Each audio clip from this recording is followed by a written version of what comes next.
bonding.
those, yeah, that's right up there. You have just given me a valuable to buy you flowers after this. Okay, we're going to go ahead and get started. I'm not sure where Commissioner Smith is, but I'm sure he's going to walk in anytime now, hopefully. Want to say good morning to each of you, and of course, we do have a quorum, so we'll go ahead and get started. The meeting will officially come to order at this time. Thank each one of you for being here. We're going to have the invocation that's going to be led by Commissioner Carolyn Johnson, after which we'll do the Pledge of Allegiance in unison. Those of you who wish to join us, please stand.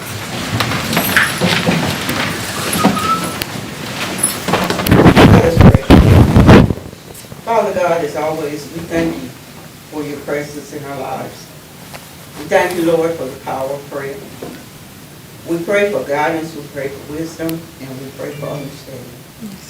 We pray also, Lord, that we can handle every situation with dignity and with grace. We pray that we will be faithful in our walk with you, always giving you the glory and the honor for any success that we might have. We pray that the words of our mouth, meditation of our hearts, will be acceptable in your sight. Amen. Amen. I pledge allegiance to the flag of the United States of America and to the republic for which it stands, one nation, under God, indivisible, with liberty and justice for all. I heard, good morning, Commissioner Smith. I heard that distinctive voice behind me. I knew he was here. The second maestro of soul. How you doing? Okay. With that being said, the next item on the agenda is the adoption of the agenda. I trust that my colleagues have had an opportunity to review the agenda. I will so entertain a motion for your approval of the adoption. Motion by Commissioner Davis. Is there a second? Second by Commissioner Webb. Any further discussion? All those in favor say aye. Aye. All opposed? Okay. Conflict of interest. In accordance with the Halifax County Board of Commissioners Rules of Procedure, North Carolina General Statute 153A-44, is the duty of every member present to vote on all matters coming before the Halifax County Board of Commissioners unless there is a conflict of interest as determined by the board or by law. Does any board member have a known conflict of interest with respect to matters coming before the board today? Commissioner Johnson. No conflict. Commissioner Vice Chair Brewer. No conflict. No conflict for me. Commissioner Smith. No conflict. Commissioner Davis. No conflict. And Commissioner Weld. No conflict. Madam Clerk, let the record so reflect that the 6 commissioners present do not have any conflict with matters coming before us today.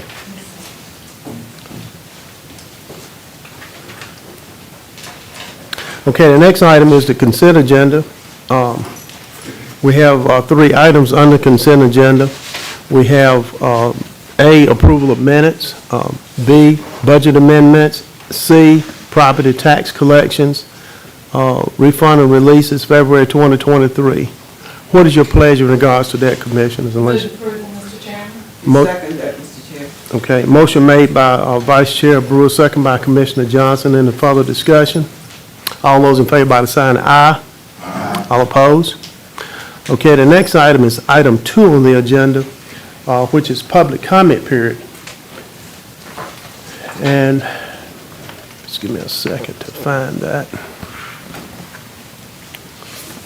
I do know that we've had one person to sign up for public comment period, but just before I call that individual up, I'm going to read an opening statement public comment period. As required by the General Statutes 153A-52.1, the Halifax County Board of Commissioners provide a public comment period once a month as an item of business on its regular meeting agenda. Now it is time for public comment period. When I call your name, please come to the podium, state your name and address, and begin speaking. You will have 3 minutes to address the board. If you have documents that you want to give the board, please hand those before you begin speaking and before going to the podium. I will not go over the rules of the public comment period because they were posted by the door of this room. By signing up to speak, you have acknowledged that you are familiar with the rules and that you will abide by them. We will do our best to hear from everyone who signed up to speak, but if you are unable to accommodate, well, if we're unable to accommodate everyone in the time allotted, you will be invited back to our next public comment period, at which time you'll be given priority without having to sign up again. The Halifax County Board of Commissioners do appreciate your interest in Halifax County government, and we look forward to hearing from you.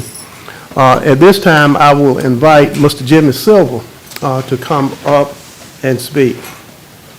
And his topic is the community need.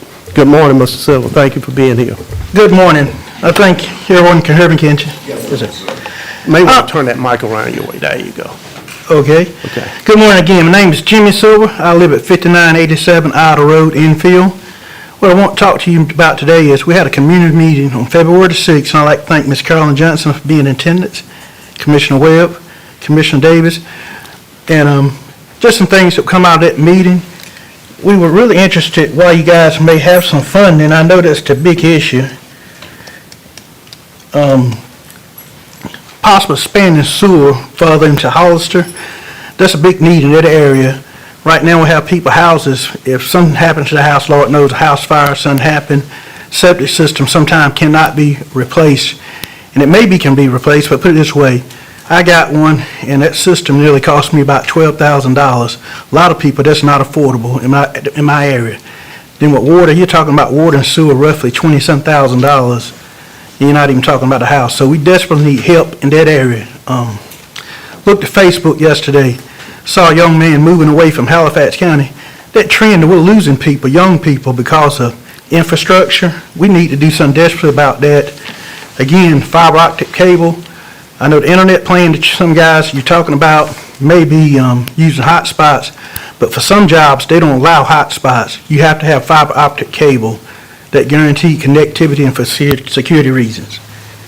Another thing just want to speak to you about is if there's any way that y'all can assist with creating affordable housing or help setting the infrastructure up, such as sewer, water. And then follow the last thing, is building a park in that area or some type of recreation. Right now, people are driving from Halifax County up in that area. When I'm talking about area, Hollister, Medoc, Ida, White Oak, those areas right now, they're driving their kids to Nash County, Red Oak Park. I think it's a shame that we had to go to a neighboring county to use facilities when we live here in Halifax County, pay taxes. I don't think that's right and that's fair. But I understand money is limited. So while we got some possible grant money out there, I'm asking you to ask the state, federal, and then reach deep in your pockets and see if you can find some funds to help us up in Hollister, White Oak. It's not just about one community, several communities. We will be having more community meetings, and that time I would like for some of the other commissioners to attend. We're not favoring one over the other, but thank you, Ms. Johnson, Wales, and Davis again, and thank you, Commissioner Bryan, for this opportunity to speak to you today. Okay. Thank you, Mr. Silver. Appreciate your attendance.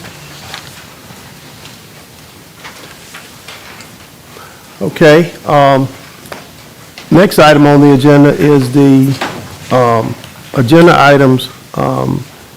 The first item is Trillium Health Resources Annual Report, and Bobby Lowe with Northern Regional Director for Trillium Health Resources. Good morning, thank you for being here, and I think Commissioner Davis serves on that board. Yes. And anyway, we'll hear from you at this time. Good morning. My name's Dave Peterson. I'm the Senior Regional Director at Trillium Health Resources. Thank you for having us this morning. I wanted to introduce Bobby Lowe to you all. As you know, Bland Baker retired. We will miss him, but I also want to emphasize Bobby has 20 years in the field, and she's been with Trillium for 13 years, and she will be giving your annual report today. So. Now, you may have given your name, but I just missed it. Tell us your name and your... My name is Dave Peterson, and I think I've met some of you last year at the conference, the Commissioners Conference, so. Yeah. And Dave, what is your position? With I'm the Senior Regional Director. All right, thank you, sir. Appreciate it. Thank you. Good morning. Good morning, everyone. How are you doing today? Good.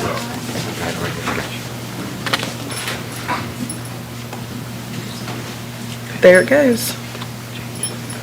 Okay, those are my click buttons. All right, thank you, Chairman Bryant and Commissioners, for letting us come today. My name is Bobby Lowe. As Dave said, I'm the Northern Regional Director. I am now 4 days into this job, so you are the first annual report I get to give. We'll try to be light on you. Please do. There we go, got it, okay. All right, so today I'm going to talk with you a little bit about who we are, talk about some Medicaid transformation changes, some organizational changes, and then some specific county data. So Trillium covers 28 counties. Our most recent counties are Halifax, thank you for coming. We welcome you, and Bladen County. Our total population is about 1.5 million. We served about 46,000 people last year with a network of about 550 behavioral health providers. All that came to about $520 million. Our area is really diverse. We actually have one of the, I think, the smallest county in the state of North Carolina, Terrell County. And then we have really large urban areas like Greenville and New Hanover. So we really cover a wide range of areas in North Carolina.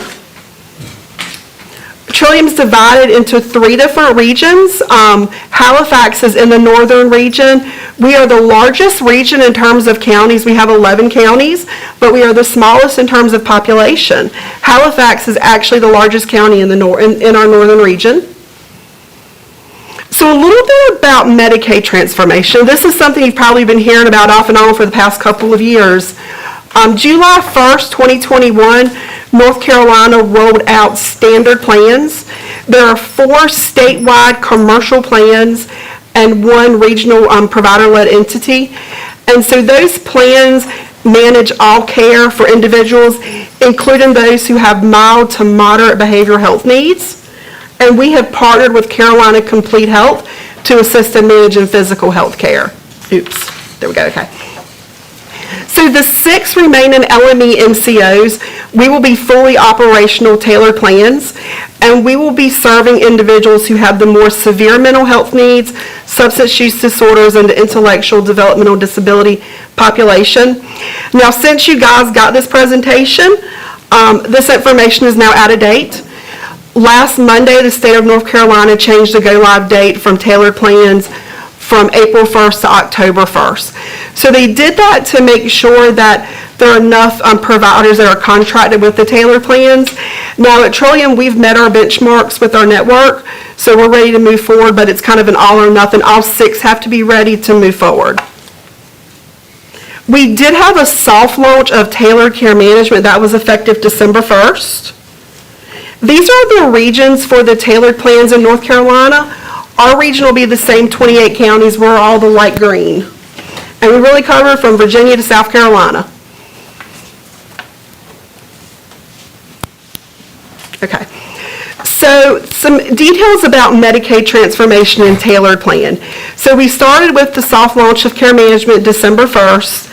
And that's for individuals who have more severe behavioral health needs, substance use disorder, and intellectual developmental disability. And care management is now including physical health.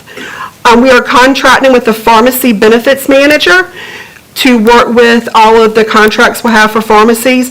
We'll have a network of about 2,000 pharmacies. And we're also contracting with all primary care agencies, specialist providers working with hospitals. So what this essentially means for our population, for Trillium members, we'll be managing total health care. We'll be helping them connect for physical health care, behavioral health, pharmacy benefits. It'll really allow for integrated care in North Carolina for our population.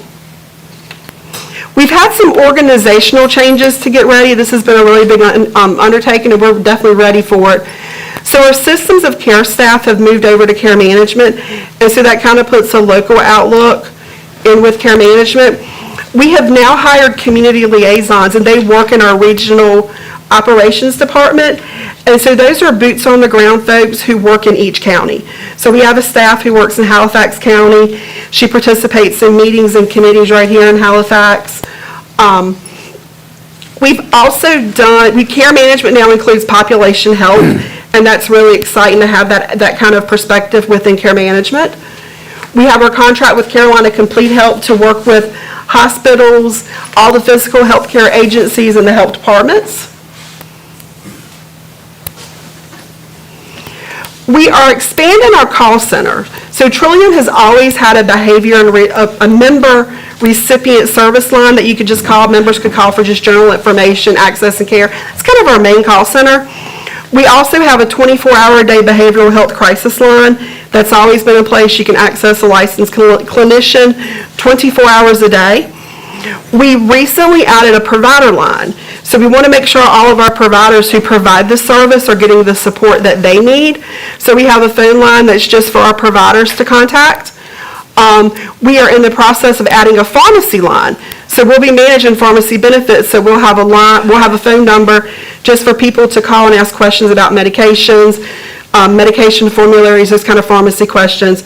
And we're also adding a nurses line, so members will be able to contact and ask some health questions. Some pretty major changes to care management. We are doing whole person care now, and that's not really a new concept at Trillium. We've always tried to address the whole person when it's in terms of health care, but it's really a strong focus now. We've developed some specialty care management teams. We have one team that's the emergency department disposition team, and so they work with all of the hospitals for Trillium members who are going into the emergency room for behavioral health needs. We have a team that is dedicated to working with youth who are involved in Department of Juvenile Justice. We have a DJJ care management team, and we've added a rapid access care coordination team too. So a couple updates on some projects. So we did some opioid remediation funding. We finished up a round earlier this year. We actually did award funding to Rural Health Group to provide some support around opioids right here in Halifax County. We're going to work on distributing some more naloxone kits. We have the mobile clinic that serves here in Halifax County.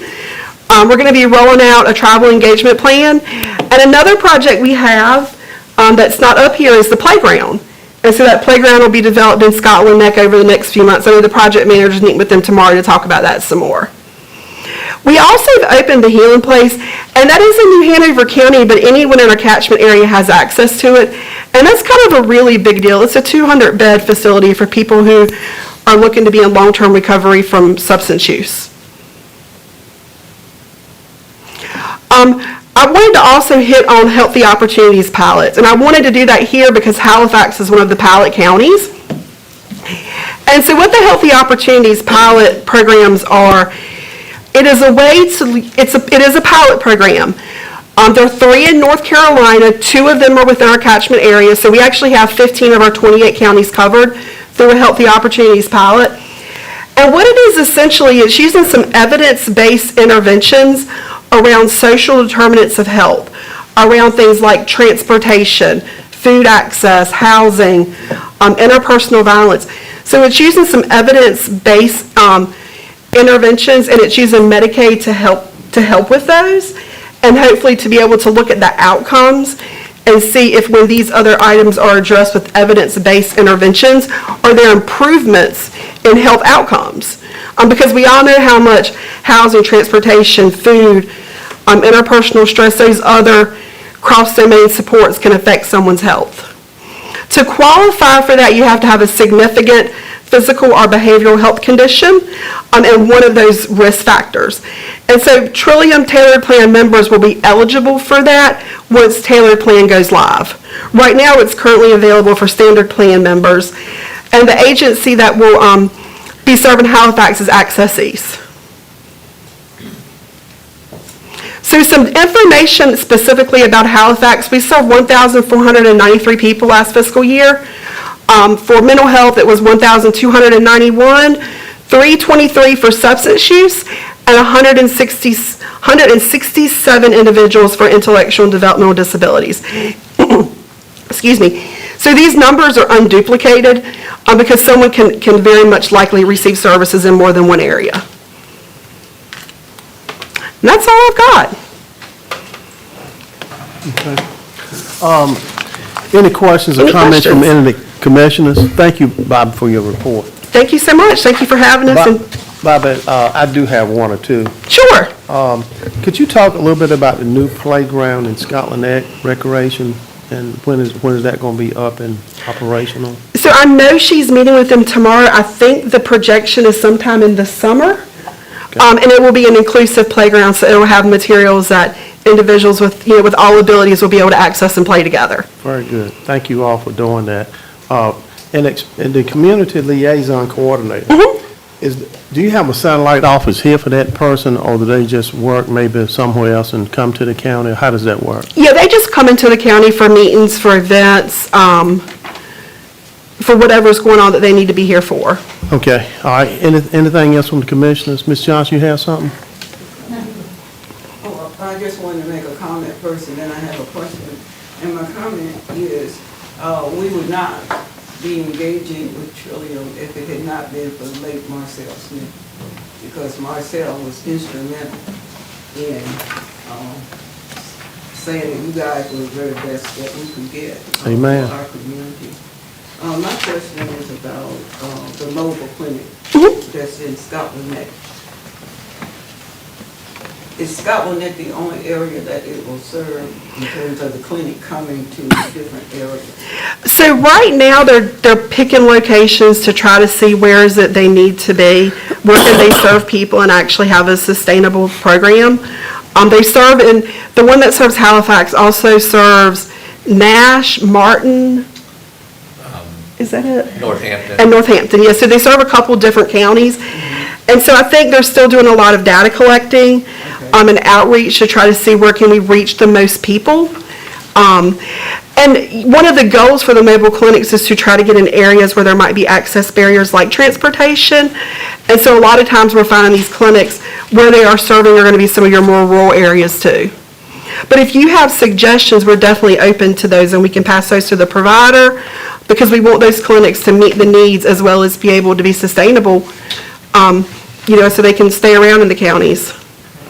So the mobile clinics, what type of services will they offer? They provide outpatient services, and then they have like telemedicine, and there's a lot of other options for substance use and other, even possibly integrated care in the future.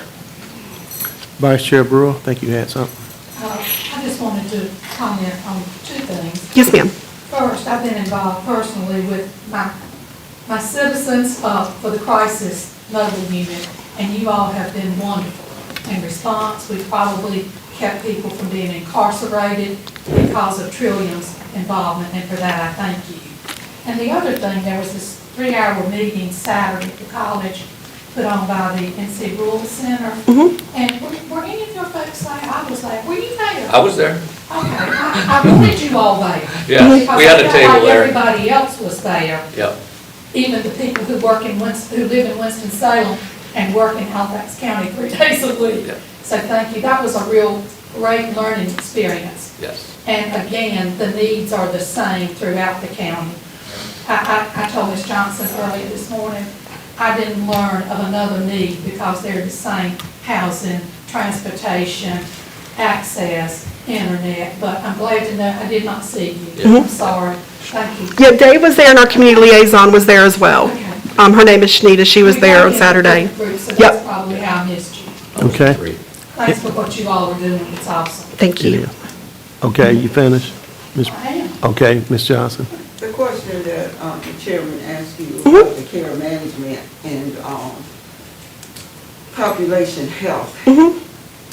Talk a little more about that in terms of our involvement, the person that we contact, what happens after that. So for population health, that is kind of a framework of looking at health issues that affect large groups of population. Those could be physical health issues like diabetes.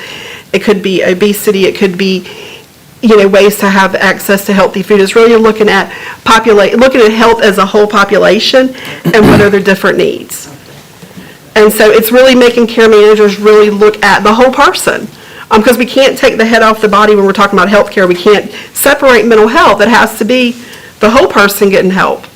And so those physical health issues also can affect mental health, substance use. So it's really about providing integrated care and trying to make sure all of people's needs are met. So it won't just be, here's your therapy provider. It also might end up being, but now we also notice you have a diagnosis of diabetes. Have you seen an endocrinologist? And how do you access that?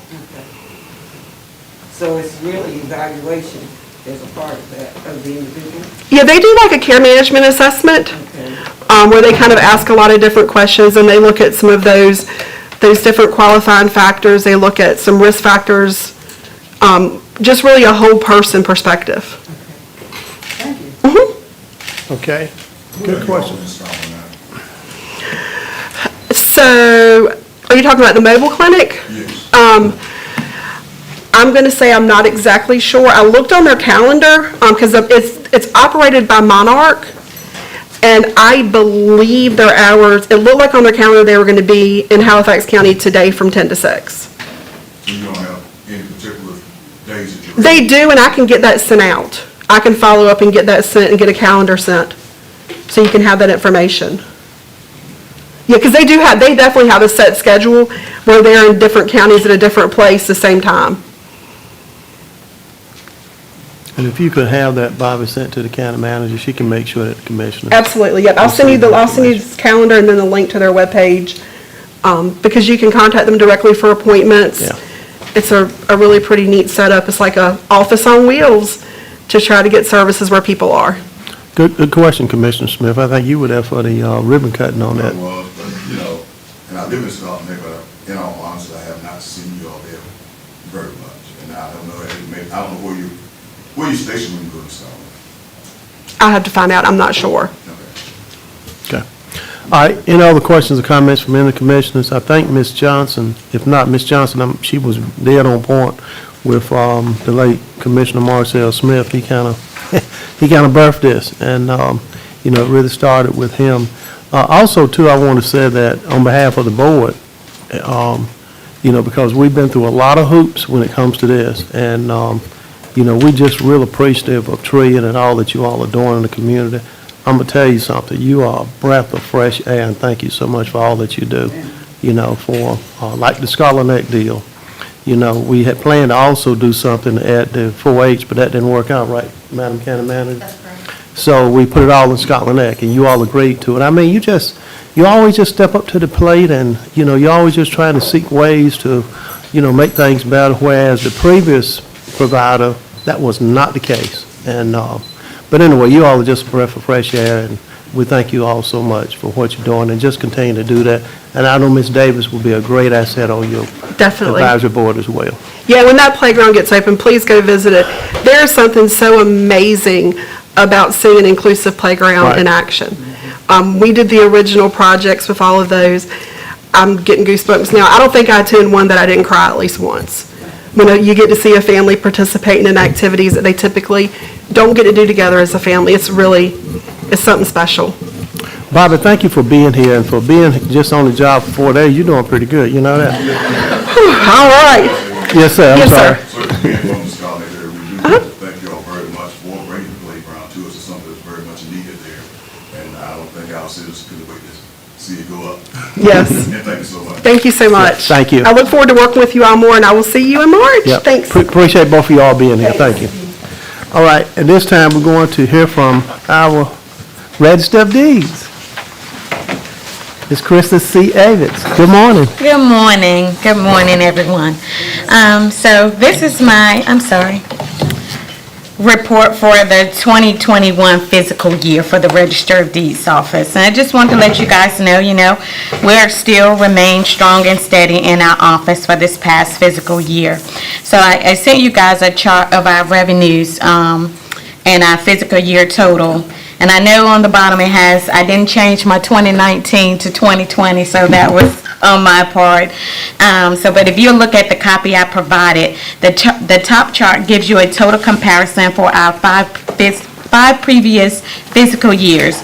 And the bottom chart shows you the total of revenue with the monthly breakdown collected for the 2021-22 fiscal year. So the fiscal year of 2021-22 revenue totals was $686,482.98. And this revenue was generated by 5 different sources. The vital records total included all certified copies issued at a total of $77,740. These fees came from the issuance of 3,668 birth certificates, 3,528 death certificates, 578 marriage certificates. And, all of our certified copies for vital records are $10 each, unless it's an out-of-county birth, and that's $24.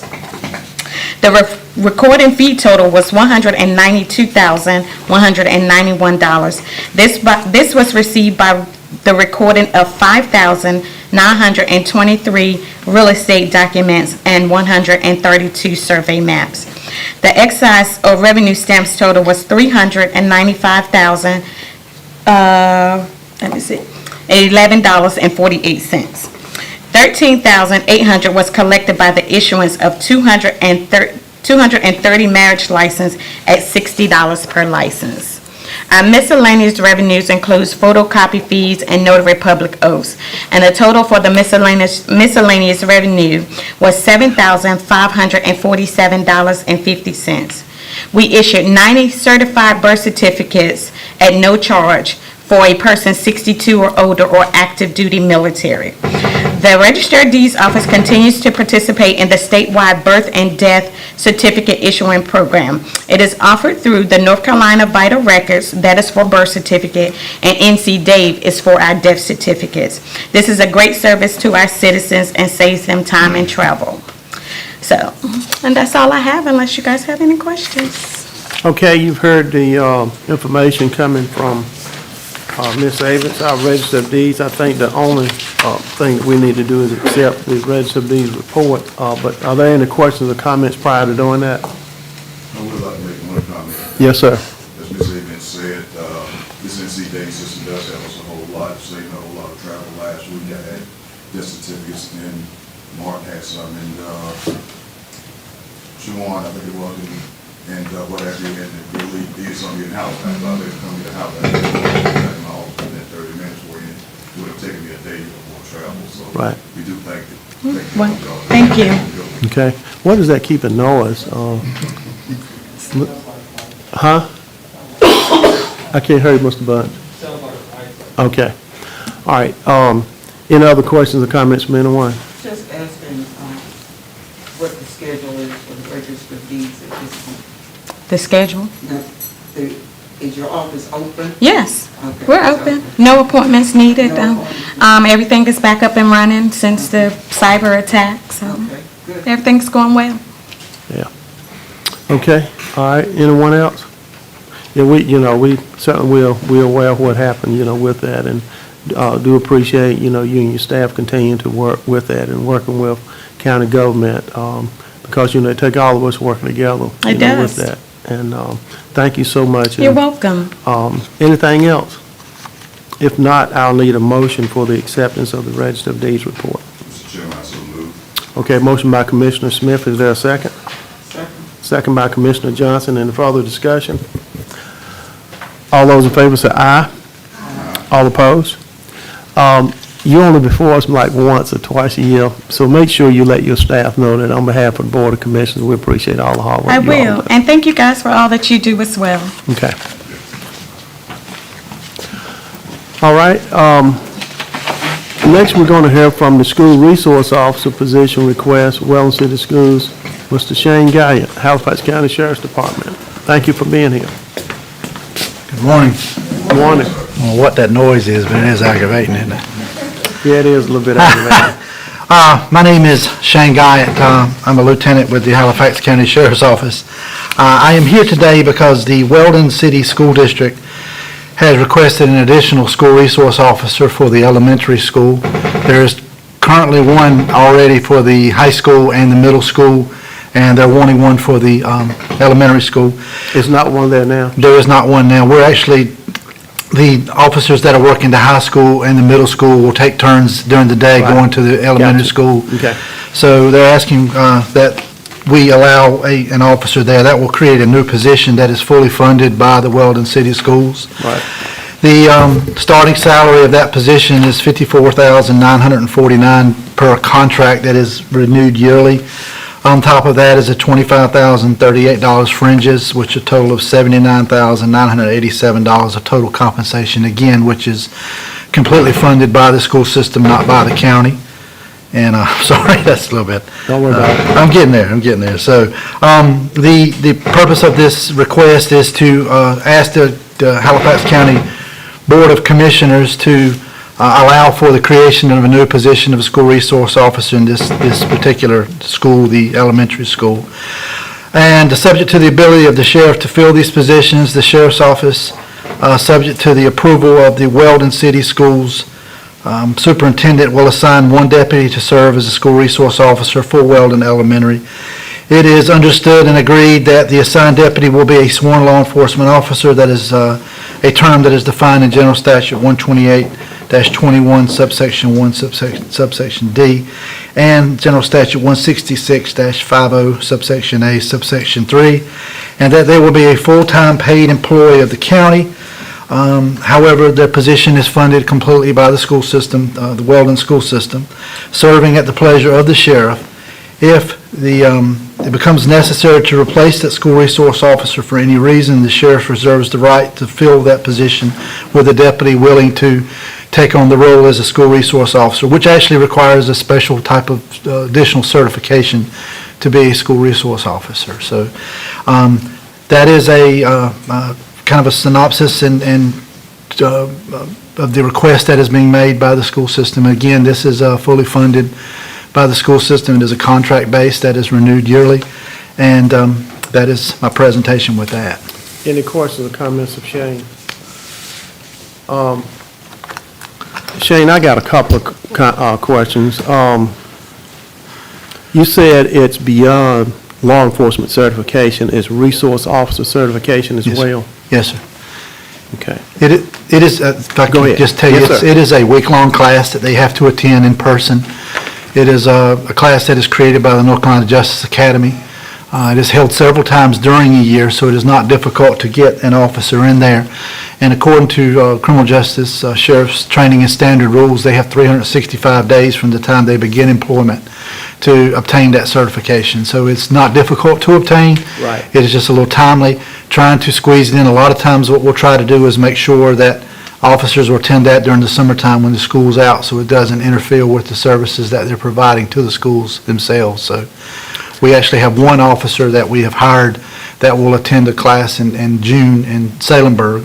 And this position, when filled, will also, unless they're already certified, will have to attend a similar event. Okay, I know that Weldon City Schools will 100% pay salary fringes and other benefits. What does this mean for Halifax County?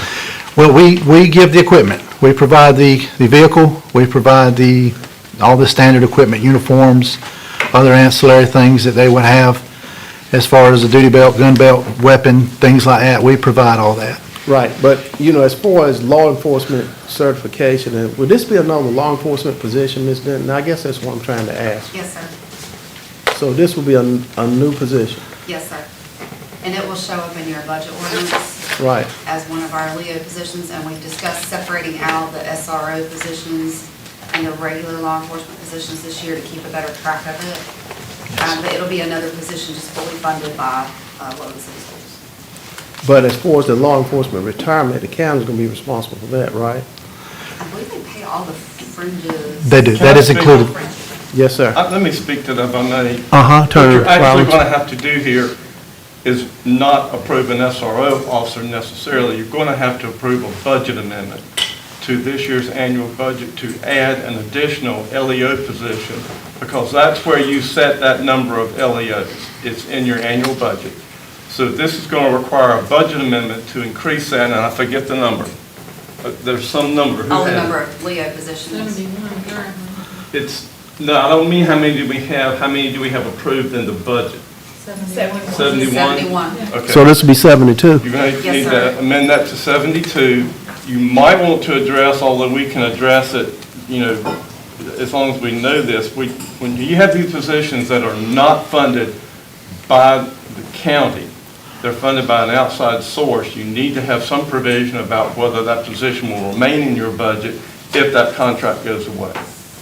Because otherwise you're increasing, and I'm not trying to speak against doing this, but you're increasing the number of LEO positions if you don't have some differentiation about what the funding source is for that LEO position.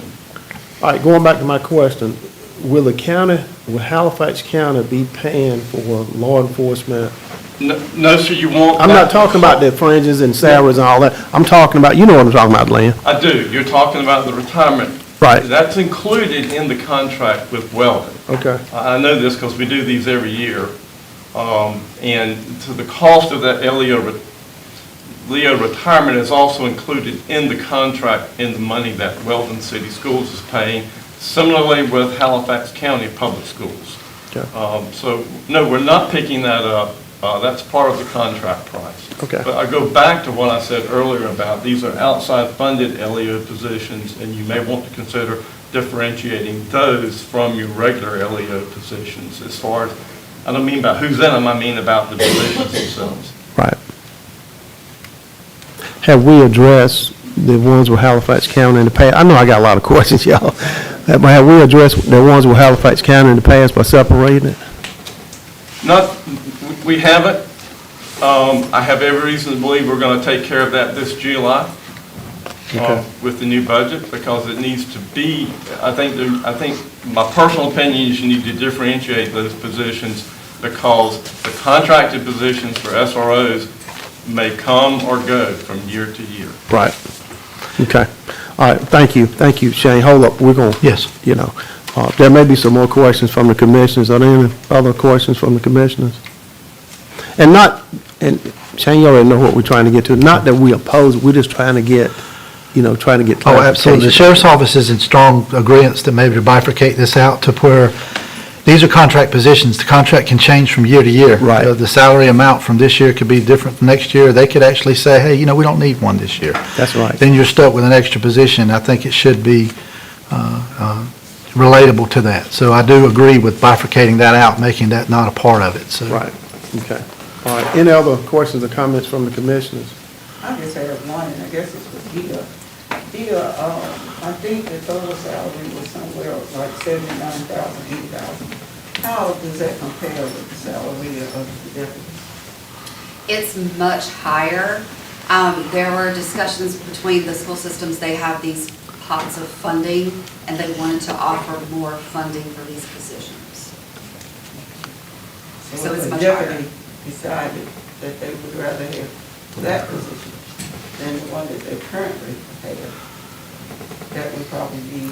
That is correct. It is correct. But do consider this is a contract year to year, so the next year it cannot be that. So, yeah. So that's something to think about, so. Okay, any other questions or comments? I have one. Yes, ma'am. I don't think we have any problem with the request, but I'm confused by my attorney. I'm sorry, do we need a budget amendment today also? That's my question, or later, or? You're going to have the budget amendment. You can't authorize an SRO, who's an LEO, without adding, you're capped out. All your approved LEO positions are filled. So you've got to have an LEO position in your budget, and it's just a matter of saying, move we amend the budget to add an additional LEO position as an SRO. Thank you, sir. But that will separate it out, though.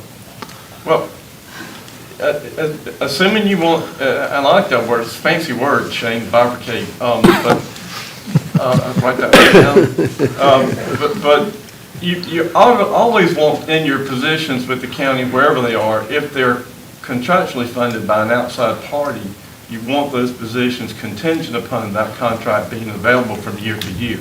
Right. And that's not easy that's not hard to language to address. We can, if that's what you want to do, don't worry about getting the language right, we'll fix it, okay? Mr. Chairman, Yes, ma'am. I make a motion that we add a budget amendment to include another SRO and approve the request from Weldon City Schools. I think the LEO. It's actually an LEO as an SRO position, Right. but we know. You know what I'm talking about. Yeah. Okay, motion by Vice Chair Brewer, is there a second? Okay, second by Commissioner Webb. Any further discussion? All those in favor by the sign aye. Aye. All opposed, like sign. Okay, Shane, that took for 20 hours, but we got it done. It did, but Chairman, I think I've got an addition that I need to discuss. It's Okay. not on the agenda, something that was handed to me just a few minutes ago. And Unfortunately, I didn't bring my reading glasses. I'm struggling really hard to see this. I'm doing best I can. It's an interlocal agreement between the Halifax County Sheriff's Office and the Wayne County Sheriff's Office. It is dealing mainly with them housing inmates for us. We, just as well as every other county in the state, struggles to have inmate transfers because of space and cap space in our detention center. We have reached out to the Wayne County Sheriff's Office, and in fact, they have provided us with, thank you, sir. Yes. With an interlocal agreement. I actually think we need this with everybody. And the board has that. Okay. So, just do you want me to talk about the agreement or Just just? if you want Resolution. to highlight the interlocal agreement. Just highlights that they'll be housing some inmates for us, but they did want the interlocal agreement signed and delivered back to them by April the 1st. So that's why this meeting is important. So whereas Part 1 of Article 20 of Chapter 160A of the North Carolina General Statutes authorizes units of local government to enter into interlocal agreements in order to execute any undertaking as that term is defined by General Statute 160A 462, and whereas Halifax County and Wayne County are units of local government as that term as defined as General Statute 160A-460 subsection 1, and whereas the Halifax County Detention Center is over capacity, and the Sheriff of Wayne County and Wayne County have agreed to accept, detain, and care for additional inmates from Halifax County under certain terms and conditions as set forth in an interlocal agreement, a copy of which is attached to this resolution. Now therefore, it be resolved that the Halifax County Board of Commissioners does hereby authorize the execution of the interlocal agreement regarding transfer, detention, and care of Halifax County inmates by the chairman, the Halifax County Sheriff, and any other county official or staff deemed necessary in the form substantially as presented, adopted the 6th day of March 2023. So, Okay. Shane, how much are we going to be paying per day? $50 per day. Okay. $50 per day. House per day per inmate, yes, sir. As far as the transport, I'm assuming the sheriff's department will do the... We are responsible for transporting to and from their facility to our facility and Okay. medical care. Do we still do with Northampton County too? We do with quite a few people. This is the only one that I've actually seen. I like this interlocal agreement, but this is the only one. But we do have to seek other venues other than just Northampton. Okay. All right. With that being said, any other questions or comments? The $50 a day house that compares for the person that pays the house out of county. I think it's right in line with everyone else. Yeah, it is the exact same. Okay. Okay. All right. Anything else? If not, we'll need a motion for this. I move the resolution authorizing the interlocal agreement regarding transfer, detention, and care of Halifax County inmates with Wayne County. Okay, motion made by Vice Chair Brewer. Is there a second? Second by Commissioner Webb. Any further discussion? All those in favor by the sign of aye. All opposed? Okay. Real quick, one more thing. I'm going to leave these for you. We're having the second annual March for Unity and Awareness event. When it says March, it doesn't necessarily mean we're going to be walking. It just means the month of March. I got confused by that too. Saturday, March the 25th at 10 o'clock, Centennial Park in Round Rapids. It is a meeting between the Sheriff's Office, local law enforcement, and Crime Stoppers. We're trying to draw attention to all the unsolved homicides we have, missing people, and crime victims. Definitely would like to invite every one of you to attend. If you will, I will leave a copy of the flyers up here. So, thank you very much. Okay. Thank you, Shane. Appreciate you. Yes, sir. All right. At this time, we'll turn our attention to item 4 on the agenda, board appointments.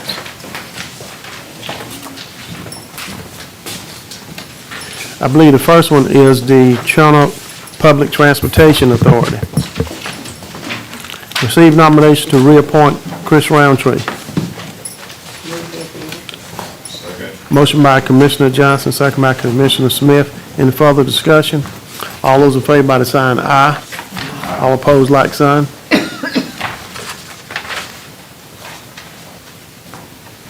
Okay, I believe the next one is Halifax County Human Relations Committee. Okay? And I guess I'm gonna ask the staff this, you know, of course, you know, and the commissioners too, a lot was being said about the Halifax County Human Relations Committee. Madam County Manager? So, I'm sorry, what was your question? I'm trying to get to it. Yeah, I'm just asking, are we in a position to move forward with this committee now? Yes, sir, I believe so. Okay, I see where there are names, you know, and, okay, so we okay. Yes, sir. All right. Just want to make sure.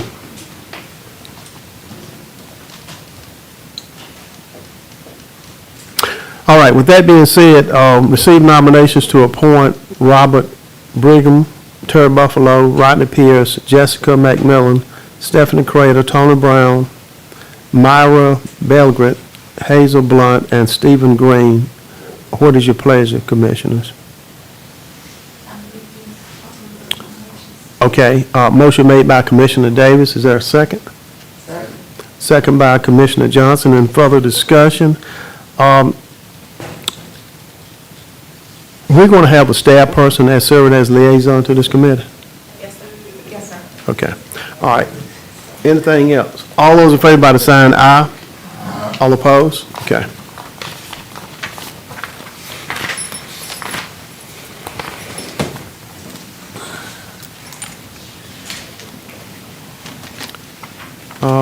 What's the next one, Madam Clerk?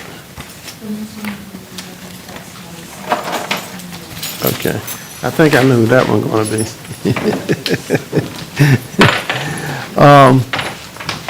Halifax County Semi-Quincentennial Commission received nominations to appoint Tony N. Brown. I think y'all know him.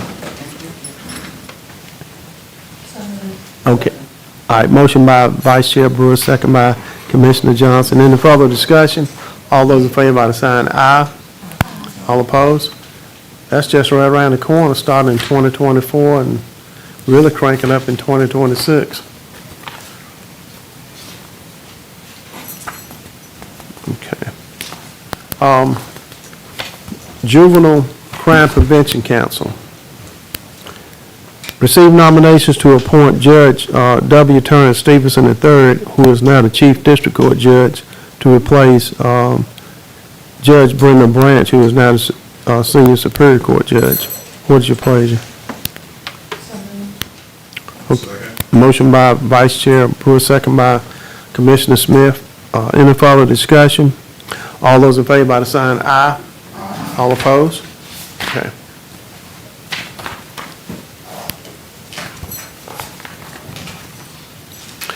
Lake Gaston Weed Council. Received nominations to appoint Chris Fitz. Okay, motion made by Commissioner Davis. Is there a second? Second by Commissioner Johnson. Any further discussion? All those in favor by the sign aye. All opposed? Okay. I think that's it. Okay. We'll hear from Ms. Scott with Economic Development, and then we're going to take a little break. Ms. Scott? Good morning, everybody. Good morning. It's a beautiful, feels like spring update, but unfortunately, listen to the news this morning, looks like we're going to get cold weather next week, so a little false spring going on. Let's see if I can wake this up.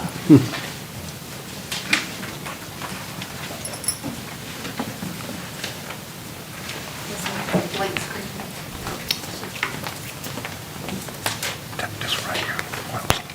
Blank screen, right? Yep, that's what I hit first. There we go.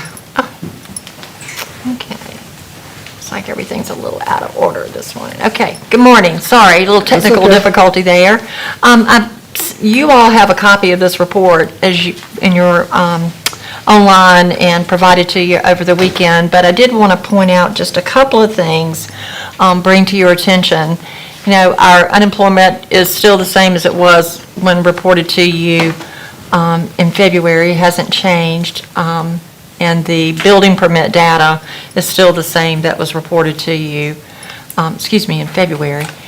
So I want to focus on retail sales. We finally got the year-end retail sales figure. We were looking for the December 2022. So we closed the year with over $681 million in retail sales, and that represents a 5.1% increase over the previous year. So continuing to show that increase in retail sales year after year, and I'm sure inflation had something to do with the increase as well. Another thing I wanted to point out, I attended the rail community meeting hosted by NCDOT last week, first part of last week, and the Weldon passenger rail project was mentioned. It's still on their planning list, and now that prioritization is underway of all the projects that will get included in the state's STIP, we're working hard to make sure that that project stays as one of the top projects for prioritization 7.0. I did want to pass along that Roseburg, they're continuing, their construction of their manufacturing facility is ongoing. They're about 50% complete. There are 100 construction workers working at the site every day. The sewer line relocation project that we're working on to facilitate their project footprint, that's about 40% complete. It's moving along quickly. It'll be finished in another week. We have other industrial and commercial construction going on. Resource expanding their warehouse, and we have the development near our office on Premier Boulevard, where the Chipotle and the small shopping centers going, and other construction throughout the county. I mentioned the Weldon Steel project last month, but we did get approval of a building reuse grant that the town of Weldon submitted on behalf of the Weldon Steel project. That was approved in February. Bender Holtz is moving towards their certificate of occupancy, so they'll be able to begin full production. I know there were some inspections last week that went very well, some things that have to be done to move forward a full certificate of occupancy, but it's moving full speed ahead. Several hiring events by our wood-related industry, Roseburg and Bender Holtz, in February, with varying results. I think Roseburg had over 200 people to come through their building with their hiring event in February, and Bender Holtz had a good attendance of people from outside the area attending their hiring events. The Infield grocery store, you may have heard that facility has closed. The owners, have a dispute with the town over their electricity and how they've been charged. Our organization, the Economic Development Commission, has been meeting with members of the Infield Coalition Alliance and talking with the town to discuss how we can potentially help them. But, bottom line is this is something that has to be worked out between the town and the company before we could provide much assistance to them. I did want to share with you, we're working on our community marketing video. I've been talking to you for a couple of months about that, and everything's done. We had a change in leadership at the college, as you know, and we had done filming in December with Dr. Forrester, and I did not want to get a video and it already be outdated, so we had Dr. Elliott redo the footage on behalf of the college for this video, and that got completed last week. So this is really going to be a fantastic community and site marketing video, and what you're seeing here is some virtual buildings that on our sites that we have, they'll actually show these buildings emerging from the ground, just very high-tech and very much a forward-looking opportunity for Halifax County to show these sites. We're so excited to have Commissioner Davis as a part of the Economic Development Commission. Here's a picture of her at work with our last EDC board. So we had an abbreviated meeting because everybody was in a rush to go somewhere else. I think an annual meeting for the Chamber of Commerce, but we're really pleased to have her join our team. And we hosted representatives from the Economic Development Partnership of North Carolina and North Carolina State University last week to talk with Roseburg and look at opportunities of how we can help them grow in Halifax County. And Ms. Johnson, I just had to show you this beautiful picture of you and Gentry Smith. I just wanted to show it. And what an amazing man to be from Weldon. And then last week or a week before, we heard from Cedric Jones. I mean, another, amazing person from our community and just willing to come back and help in any way they can. So just wanted to share that with you, Ms. Johnson. The rest of the items you have in your report online, so if you have any questions, just let me know. Any questions of Ms. Scott? I just have one question. Okay. That pertains to the store in Enfield. Is that a permanent closure? I don't believe so. I believe they're trying to work through the issue that they have. And, there are options that we can certainly support to help them. If they have capital needs, if they have, financing needs, we certainly have resources we can bring to the table to help. And that's what I have, personally delivered to the town of Enfield and the members of the Enfield Alliance who are very much concerned about not having a grocery store in their community. And so it's, we treat it very seriously to try to help them as much as we can. Thank you. Okay. All right, very good. And anything, all right, Ms. Scott, thank you for all that you do. You're almost a one-person show other than you and Kelly. Thank you so much for all that you do. It's about 10:33. We're going to take about a 10-minute recess here. Be back in our places at 10:43.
to come, being the first one up after the break. I actually have 5 matters to discuss with you today. There's 2 on your agenda, and we'll do those first. There's 2 retirement resolutions. The first one is for Regina Price, retiring from the Health Department. Just request your approval on that resolution. Move approval.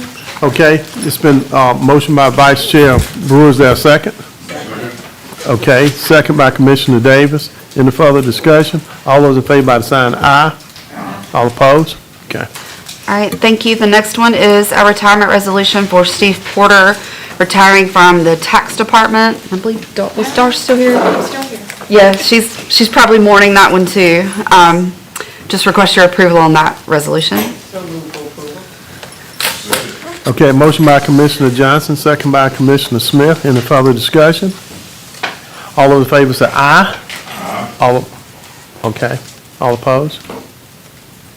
All right. Okay. The next item is a proclamation. It was in your weekly update on Friday. It should be at your places this morning. A proclamation in support of the Sons of the American Revolution, observance of the adoption of the Halifax Resolves, which, as you all know, is April 12th every year. Mr. Kim Wilson requests this, and he was not able to be here today and asked me to present it on his behalf. If you'd like me to read it, I'm happy to. Otherwise, just request approval for him to have for Halifax Day coming up next month. Move approval. Okay. Is there a second? Motion by Vice Chair Brewer, second by Commissioner Johnson. And of course, this is not unusual. It happens every year. Every year, yes, sir. Yeah. Okay, all those in favor say aye. All opposed? Okay. The next item is just to give you an update. At your last meeting, you all discussed a letter that you received from former Congressman Butterfield and the consulting firm that he now works for. We had a call with him, I believe it was last week. Vice Chair Brewer was on, along with Ms. Perry and Mrs. Wells. And just to give you an update, I think we are waiting for something in writing from his firm. They do ask for a 3-month commitment, and it's $10,000 a month. So I just wanted to let you all know that's where we are with that, and to see if there was any other feedback that you all have. Okay. Any questions or comments from anyone? We just stopped him on his way to Wilson. He wanted to do a call first, so that's what we did. So. I thought about that too, Ms. Johnson.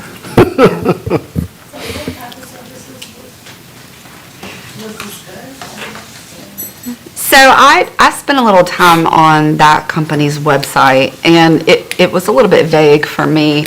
I hate to put anybody on the spot, but did he discuss, or Vice Chair Brewer can discuss any specific services? It's very, I may not even be able to verbalize it, but they offer services like getting you to the person who needs to introduce the bill, and the bill needs to go somewhere else. And personally, this is my opinion. We've got representatives sitting in Congress that we'd like the bills to get to. So y'all jump in. I don't know that I have a need to go through a third party to get to Don Davis or whomever, Tom Tillis. Say, look, this is a real issue for us. But I had 2 pages of notes, and I'm sorry I didn't bring them today. That's okay. We do have, I will say, we do have very good relationships with Senator Tillis and Bud now is our new senator. Ted Bud. Yes, and of course with Don Davis, with Kim Mack being a local person. So, and I mean, we can pick up the phone any day and call any of their staff members and not have any issue getting through. Yeah. So. There was a question about lobbying, and I didn't go out and find my letter, but I do see that that verbiage is in there on 2 different occasions. So, I mean, what is it? Is it just the verbiage they used, or is that really what they do in lobbying? I think they probably do some lobbying. It's a matter if there's any legislation that the county would be looking to be involved in. But again, that's going to be at the federal level. So I can't really speak to that as far as what lobbying they would do for a county. And how did you all leave the conversation? I believe he's sending us something in writing, a proposal. And like I said, it is a 3-month commitment, and it's $10,000 a month. So Right. you would make a minimum commitment of $30,000. I might be wrong, but I thought that we were asking, former Congressman Butterfield for clarification, to give us some information. We weren't asking for any additional services. That's what we wanted, but it is developed, it seems like it's something else. And that's my take on it. I don't know. I think what we'll see is in whatever proposal they send us in writing, those services. Okay. But that's, and this is new for me in all my 30 years of federal government. But to me, it looked like you were using a third party. Now, this is my personal opinion.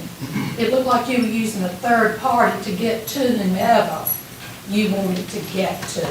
But hopefully what he sends us will shoot that down or say, yeah, that's what it is. But that's what it actually sounded like. Great conversation with you. But that's what it sounded, because I got off the phone and I thought, well, why can't we just talk to Don or Phyllis or whomever, you know? It sounds to me that it's almost a different way to access opportunities, but we should be getting that from our participation with the Rural Partners Network. So, and that's free. Because the point of the Rural Partners Network is to create easier access and to understand the process with, hopefully, if they name a local person, which they have not yet done, the liaison, the community liaison, to help us access any of those opportunities, which that would be we would not have to pay for that. That's just how I relate it. I think you're right, and that, you know, we met with some of them last week, you know, and the ad deal with that night. I mean, I'm interested to see what's on paper, because all I know is what I heard. So, You're talking about the housing consortium? Yes. Right. And the other entities, and the little partners that did Right. everything. Yeah. So I guess we agreed that $10,000 is off the table. It's up to you six. Well, you know, I think in all fairness, I think what we need to do is just wait and look at what he sends us and then just talk about it at that time. Make a decision. Okay? All right. All right. Next thing, Ms. Denton. The last thing, this was also in your weekly update. We have been talking about doing a tour for you of some of our economic development projects. And we've picked a tentative date of Friday, April 28th. If that's a day that works for you, that we could hopefully take our new 4-H bus, that's really nice.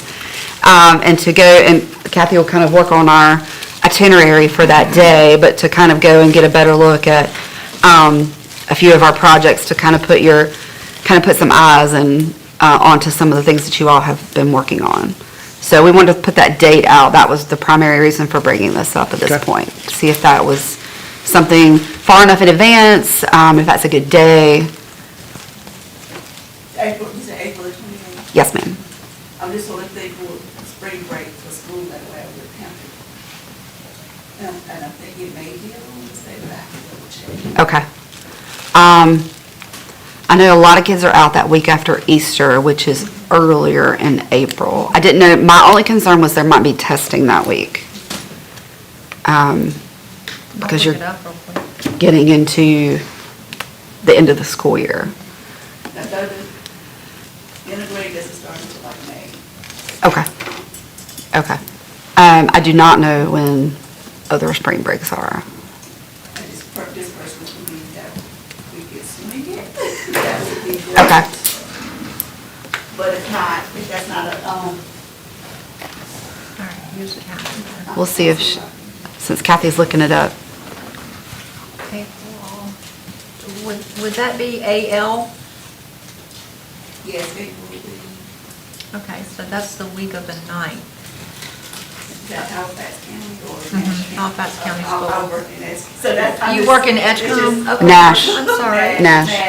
Nash. I can look up Nash. That's okay. That's all I had for my report. Okay. Unless you have, All right. yes, Go sir. ahead. Just have any feedback from Congressman Davis' office regarding the funding for the detention center. We did meet with Kim Mack last Monday. Same week. Same week. And we're supposed to get some more information to her, and I think the March one was a more soft deadline. So there's still conversations, and I actually sent her a text this morning about another matter, but we'll be following up with her this week. So are y'all scheduled to meet with anyone from his office anytime? Not right now, no. Just met with her. That's not a problem. Right, with her being his representative. She said, And there'll be another meeting? I don't have one scheduled. We'll wait and see what we send them if they need another meeting. They may not need an actual meeting. That's fine. Okay, any other questions? okay, is that it? Any other That's questions of the all county for me. manager? If not, thank you, Ms. Denton. Okay, thank you. All right, now we'll hear from Attorney M. Glenn Rollins. I'd have had something for you, but Shane got it. Took it away. And took it over, which is fine. So nothing else in open session. I do have a brief matter to discuss in closed session. Okay, Take just a few minutes. all right. All right. Ms. Scott, did you have anything in No, closed sir, session? I do not. All right. Okay, and I do have one matter too in closed session, it's personnel. Okay, on the other business, just before I ask for a motion to go into closed session, on the other business, I got a couple of things that I want to mention. I think each one of you received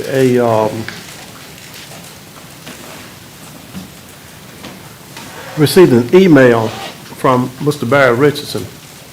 And, in regard to, he couldn't be here today and he wanted, a letter read, but I trust that each one of you have received that letter. Is that right? And I think maybe the county manager received a copy too. Unless, unless the commission won't do something different, I'm going to ask that the clerk receive this into the minutes and acknowledge, this letter that's dated. It's actually dated March 6. He had 2013 at the top, but I know he meant 2023, from Mr. Barry Richardson in reference to Doe Spawn Community Center requests and other projects. So, can I get a motion that that's just be accepted into our minutes? So moved. All right, motion by Vice Chair Brewer. Is there a second? Second by Commissioner Davis. Any further discussion? All those in favor say aye. Aye. All opposed? Okay. All right, the letters is in the minutes. Also, I want to let you know that myself, Commissioner Johnson, and Attorney Rollins attended. We went to see former Commissioner Manning on the 21st, and we did present him everything that you all asked us to take over to him. He was real excited, to see all of us, and of course, he's still in the bed, and but he was in good spirits, and we stayed there a very long time. All three of us did, and we just fellowship and have a great time talking and laughing and just talking about old times. But just keep former Commissioner Manning in your thoughts and prayers, because he does need that. Ms. Johnson or Attorney Rollins, you have anything you want to add? I thought he was in really good spirit. I joked with him when I came in and said that I came because since he's no longer my boss, I could tell him what I really thought about him. Now, you know what? He enjoyed that, I think. Now, y'all think he's joking about that, but that's exactly what he said when he walked in there. But he was in great spirit. He looked, I haven't seen him in a while, but Yeah. he was in a really good spirits. I enjoyed being with him and being with you all. Right. With him. And I'm very glad I had a chance to see him. Yep. Okay. Appreciate you all going and taking the time to visit him. And if you need a phone number as far as contacting him, just let me know. I can provide a phone number. Don't try a cell number. That doesn't work anymore. It's a long story, but, just ask me for a phone number and I can provide you one. Okay. That's it as far as anything else from the commissioners or county manager, county attorney as far as other business. Commissioners, anyone? Commissioner Weld? I want to talk about jail a little bit. Uh-huh, And because, that's a main concern that I have. uh-huh. But, Judge Branch and I took a tour on the jail on February 24th. Uh-huh. And we met with Sheriff Davis and the jail coordinator, Scott Hall. Mm-hmm. And we stayed there for about 2.5 hours. Now, on that Friday, there were 101 inmates actually housed in our jail. We only have capacity for 85. And of the 85, we have capacity for 8 females only. There were 17 females housed in our jail. 9 of those were sleeping on mats. And they didn't have enough mats. So they had to get mats from other facilities in order for these inmates to sleep on. Now, that's 101 individuals. There were 35 individuals housed in other facilities throughout the state. For Halifax County. For Halifax County. Okay. At $50 per day. And these are the counties that they said the inmates had been housed in. Edgecombe, Nash, Lenore, Hereford, Robeson, Sampson, Dare, Warren, Franklin. And now we add Wayne County to house these inmates. They have 3 transport officers. And these 3 officers have to transport these inmates to and from court, to safekeeping, to central prison in Raleigh, and to involuntary commitment for mental health purposes. In that jail, that is a portion there that's designed to hold what we call violent inmates, people with issues. And that portion of the jail is called single cell. That's where our mental health people are housed at. When you go to that area, there's feces, urine, flies. And that smell goes from that area. There's a tunnel that leads up to the courthouse. That's how the inmates are brought into the courtroom. There's a tunnel. That smell is in the area where the probation officers are, behind the courtroom number 2, behind the superior courtroom number 1, and also the attorney's lounge. That smell actually comes up into the actual courthouse. And so when you see this, it's not just the overcrowding. It's just that our jail is so old. Now, according to Sheriff Davis, he said we're spending about $500,000 a year on housing inmates in other facilities. And this may not be accurate, but this is the number that he gave. This does not include repair and maintenance on vehicles, gasoline, and fuel to put in the vehicles. It also does not include the minimum man hours being spent on the highway, bringing inmates to and from court. The next thing we notice that the sizes of the officers in that jail, the detention center, the investigation office, their desks are all crammed together in one room. The employees' lounge is so small, I didn't even call it a lounge. The narcotics investigation office is like a small closet. The interview room where you see victims is the size of a small closet. The Capitol Patrol has an office. His office is the size of a small closet. The window in the hallway does not close nor shut. It just stays open. He can't even lock it. The jail administrator's office is about the size of a small closet. You go in, there's a little desk, and maybe 2 people can sit in there. There are jail cells that have doors that do not close, which is a safety issue. There are plumbing issues. There's a shower that constantly runs. The plumbing is outdated. There are laboratories in the cells that do not work. There's a mold in the jail. There's a leak in the ceiling towards the kitchen area. Most strikingly, when you put people on probation for DWI, sometimes they're ordered to do 7 days or 30 days in jail. And what the court does, the court allows them to do it on the weekends so they can keep their job. So they have a certain time frame to report to the jail. Because of the overcrowding in the jail, these individuals are turned away. They can't fulfill their obligation on probation.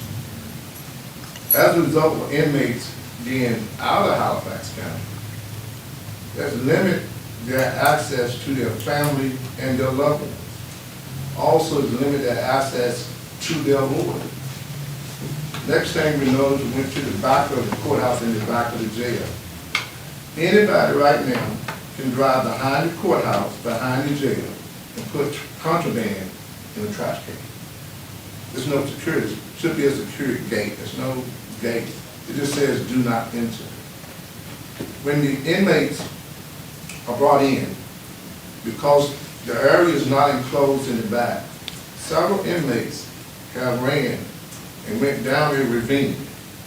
They were apprehended, but it was enclosed in the back, and there were gates. They would not be able to run when they're being processed. So my concern is that Congressman Davis is not going to be able to get us $20 million. It may come from a source, maybe USDA or something, but we're not going to get $20 million from USDA. Don't want to raise taxes, we're not going to raise taxes. But this issue is so serious. And according to the newspaper article, it's been going on since 1999. This conversation about this jail. We got to find out a way to build this jail, because every day we wait, we're spending money. And sooner or later, we're going to have to face the fact that we got to build a jail. And we need to build a jail that will house at least 200 inmates. And if we have 50 spaces available left, we can in turn charge other jails or other counties to house inmates here, and we get that $50 through the misdemeanor confinement program, inmates from other counties, or maybe federal inmates. So my suggestion is that why can't we reach out the same way we reach out to Congressman Davis' office, and we reach out to Senator Bobby Handy and Representative Michael Ray, see whether or not if we can get some type of direct appropriation so that this doesn't fall on the taxpayers of Halifax County. Sooner or later, if we don't do anything, this is going to fall on the taxpayers of Halifax County. And that should not happen. I think that we should seek these resources, figure out what it's going to take, make sure we can get these resources, build a detention center, seek the funding from federal sources, state sources, so we don't have to raise taxes on citizens of Halifax County. That's my concern.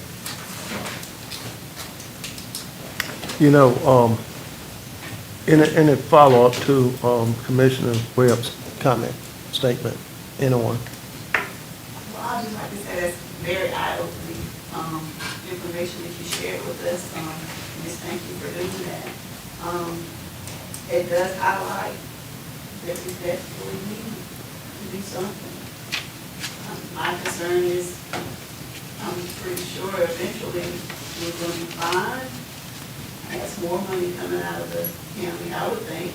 I don't know. But I'm sure there are inspectors that go in and can find, they may take up issue with the standards that they see and to possibly have fines to come against the county. Those of us that have been on the board have toured the jail, and seen the circumstances that are there. We've already had inspectors to come in, and inspectors have given us a written report. We went as far as get the architects to come in and to design a jail for us. There's many things that we've done to try to accommodate or prepare for a new jail. The thing is, the issue is not just the jail, but it's also mental health in the county. And because we have that issue, we had the sheriff and a lot of people to come together as a committee to look at that. I think we're very aware that something has to be done, something needs to be done, but it's not that we were not aware of the situation and circumstances. I think even the judges came and gave us a lot of information about what was happening with the jail and the things that they run up against in sentencing individuals to jail. So, yeah, we're aware of that, and I don't think that we're complacent. I think that we're just trying to find some funding. On that note, so are we saying that we're gonna try to request funding from any other source besides Congressman Davis' office? Well, I think that we're looking at other sources other than Congressman Davis' office to do that. And I think that what you said, is correct. Certainly what Ms. Johnson said is dead on point. Those of us who've been on board for a while, we are aware of that. But, and I'm not making an excuse, but, what I'm getting ready to say, Commissioner Webb, is, you think about, I use Ms. Brewer as an example and myself. She's been on the board 8 years. I've been on going to my third or fourth term. How many years you been? 6. 6, okay. All right. We built 2 or 3 new schools since she's been on the board. We've got quite a few projects that's going on in the Hollister area, which is, and I'm not trying to make an excuse, but I'm just telling you, this board has been behind the 8 ball with a lot of things. And we are finally making progress with a lot of things. And the jail, things need to be done with that too, hopefully through Rural Partners Network and Congressman Davis' office, and some old things, will happen. We just, I don't know, I don't know what the perfect answer to it is, but, one of the things, no secret, the General Assembly is going to help us a lot with the courthouse, as you know, the 3rd floor and also the 1st and 2nd floor, and the Sheriff's Department, not the jail, but the Sheriff's Department. And they're going to spend quite a money on that. I mean, it's no short, anywhere from 12 to 14 million, right, Madam County Manager? Yes, sir. And, but to your point, Attorney, Reverend, Commissioner Webb, we, if the board so chooses, Board of Commissioners so chooses, we can send a letter or request to Representative Michael Ray and Senator Bobby Hannock and ask him to try to include that, in there. I mean, but it's up to this Board of Commissioners to do that. And I'm gonna tell you something, y'all, but just like that 3rd floor at the courthouse. I remember when the courthouse was built, Attorney Rollins remember. You may remember, but I know Attorney Rollins was here and I was here, and you probably was either on your way or here. But that courthouse has been there for a minute, and but never anything has been done to that 3rd floor, never ever, and it's always been an issue, and so now we're in a position to get something done to that 3rd floor and to other parts of the courthouse and the Sheriff's Department, but it's not cheap, and so my point is, and I know I'm kind of just ramming on a little bit, but my point is, we can ask them, and where they go with that, I'm not sure, but, it's going to be a lot of money. It's going to be a lot of money to do what we need. And credit to our maintenance and operations department, boy, Mike Strickland, and prior to him, Ed Johnson and his staff, they've gone in there and really they have helped us out a lot. Now, we've been written up a bunch of times for that jail. Ever since I've been a county commissioner, we've been written up. And prior to me even coming here, we got written up for things. And, but this board has been real proactive about doing a lot of things, not just the jail, but a lot of other things, about a lot of things going on in this county. I mean, we're just so far behind the 8 ball with so many things, as you well know. It's not just that, you know, and, but anyway, I'm gonna be quiet. Other commissioners? No, you're fine. Would you entertain a motion to request this, that we send, I guess, a formal request to Senator Hannigan, Representative McElwain? We can do that. Yeah, motion made by Commissioner Webb, is there a second? Second by Commissioner Davis. Any further discussion? Now, let me say this. You know, if we send that to those two gentlemen, Ms. Denton looking right there, she know what I'm getting ready to say, because she and I hear it all the time. You know, how much money we talking about?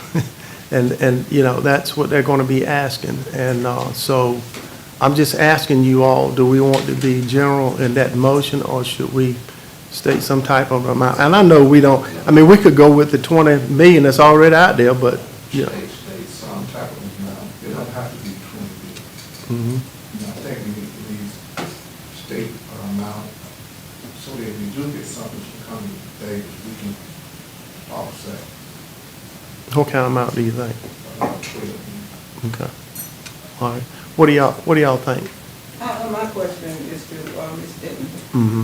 If we looked at those architectural plans, what was the amount on those plans? That's a good question. You all remember, staff, what it It was? was 12 to 13 million in that range, but that was 2014 numbers or 2019 numbers. I can't remember the last. He actually went out to bid, and Think we bid that's it a- ringing the bell. We Yeah. Yeah, actually okay. had a bid on that in that ballpark. Yeah. I can look that up, but obviously, the last couple of years, construction costs have really gone up. Yeah. So that's 40% to that. I think 20 million is probably.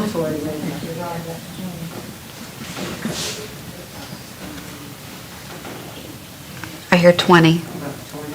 20. Mm-hmm. We say so. Yeah. Your, Can I, Commissioner Webb, your light is on. I don't know if you want it on or not. and for clarification, this would be in addition to the funding we anticipate receiving for the court services building, which is in the 12 to 14, 15 million? Yes, ma'am. Okay, so over and above, okay. Mm-hmm. It's gotta be. So, going back to your original motion, Commissioner Webb, do you want to put that 20 million in there for, and earmark it for the jail? Instead of amending that motion to include the $20 million we earmarked for these things. Okay? You okay with it? All right. Okay, we're at the discussion stage again. Anything else?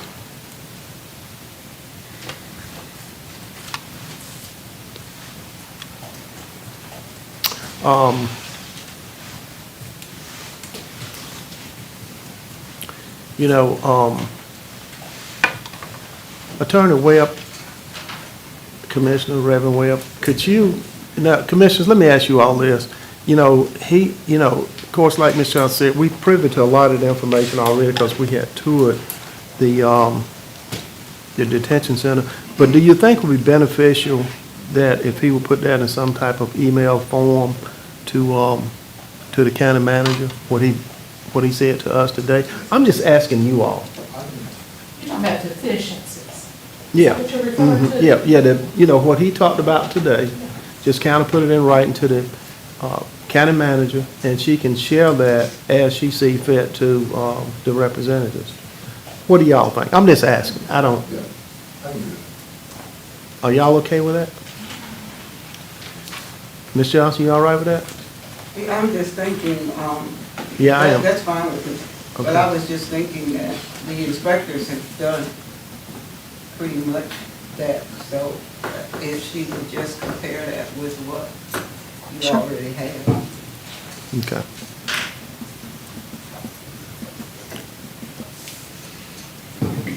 All right. So what we can do is, yeah, you do have quite a few of those inspections, don't you? Yes, sir. And Commissioner Webb, if you want to send her an email or something about that, you know you can, but I kind of leave that for you, but I forgot about she had all those inspections. Okay? Okay, all right. Anything else? Okay, thank you I so, would just like to say that in our community in Hollister, we have, well, really ladies, I don't know any of them, that we call golden jewels. mm-hmm, And they are 90 plus. mm-hmm. And we lost one of our golden jewels this weekend, Miss Maddie Copeland. Wow, So, that's right, you told me that. You might Yeah. know her. So she passed this weekend. Her husband was a minister, right? She was a pastor, he was a pastor. Right. Okay. Mr. Chairman, you actually had a motion on the floor. Oh, I'm sorry. That's okay. I'm sorry. Thank you for reminding me of that.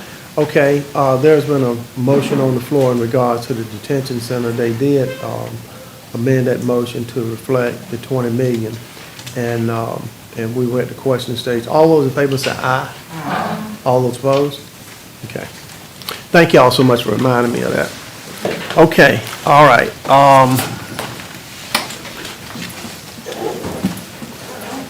And also too, you know, to any of the commissioners or anyone in the public, you know, if we run across those representatives, you know, need to talk to them about it. Okay, all right. Any other business? If not, we're gonna ask for a motion to go into closed session. Attorney Rollins, you had one matter? I have one attorney-client privilege matter, yes, sir. Okay, I got a personnel matter. Anyone else? Ms. Denton, you didn't have anything? Just the one personnel matter, Okay, all right, no ED. right, No, no ED. all right. No economic development matters. Okay, all right. All right, with that being said, I'll ask for a motion to go into closed session for those two matters. We're going to go in closed session for the matters just mentioned. Okay, motion by Commissioner Johnson, is there a second? Second by Commissioner Webb, any further discussion? All those in favor by the sign aye. Aye. All opposed? Okay. Thank you all.